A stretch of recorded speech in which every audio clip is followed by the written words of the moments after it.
Over the last 5 years, bilateral trade in goods has increased more than fourfold from about $13 billion in 2021-22 to nearly $60 billion in 2025-26.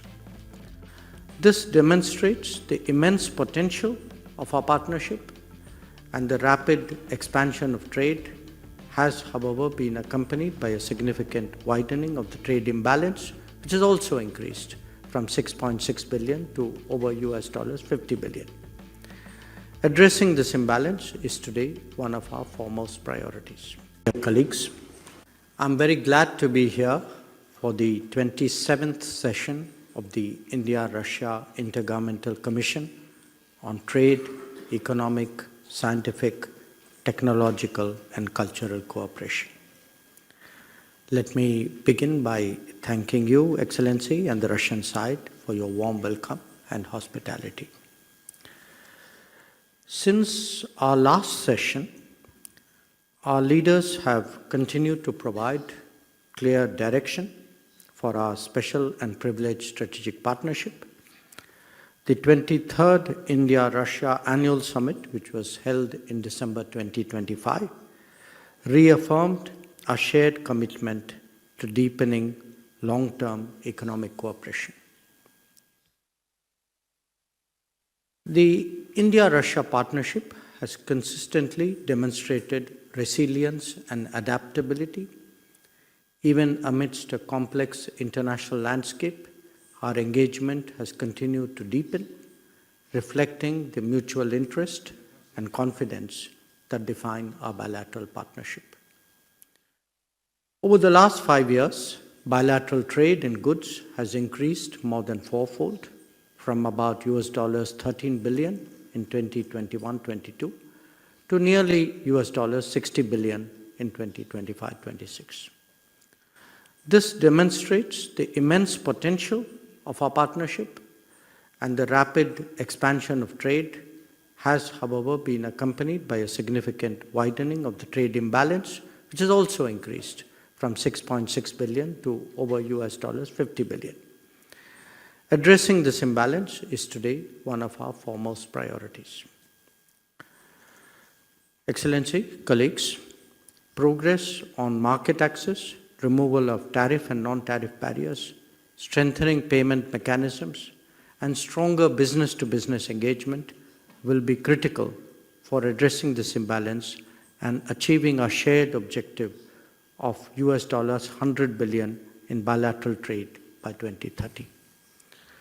We can today also take stock of discussions which have been going on the India-Eurasian Union Economic Union Free Trade Agreement. Excellency, you spoke of our wide-ranging cooperation in many domains, from energy, nuclear, metallurgy, space, railways, fertilizers, to mobility of skills, to connectivity, and to payment mechanisms. I do believe today that our discussions will take each one of these domains forward. As our economic partnership enters its next phase, let me today make 3 proposals for the benefits of the co-chairs of the working groups and subgroups to further strengthen the effectiveness of the IRIGC-TEC mechanism. First, let us focus on implementation and outcomes. Over the years, IRIGC-TEC has evolved into a comprehensive mechanism with an extensive network of working groups and subgroups. Going forward, the effectiveness of our efforts should increasingly be measured by the outcomes we deliver. Each working group must prioritize deliverables to be achieved before the next session and actively engage in problem solving. Second, let us further strengthen our engagement with business. Governments can create enabling frameworks, but it is our businesses that trade, invest, innovate, and create jobs. Our institutional mechanisms should therefore remain closely aligned with the priorities of industry.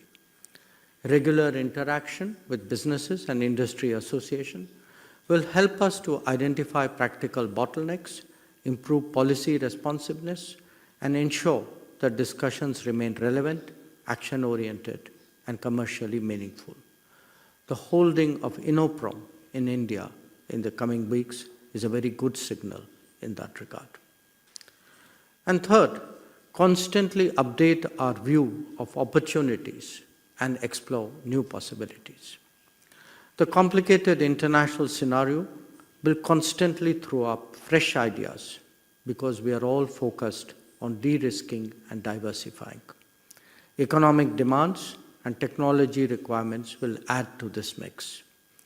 Our fundamental complementarity still remains underexplored. But even the last few years have seen progress in realizing this potential, and we must take that forward. So let me conclude, Excellency, by reiterating our intention of fully utilizing the IRIGC platform to realize our stated goals. I thank you.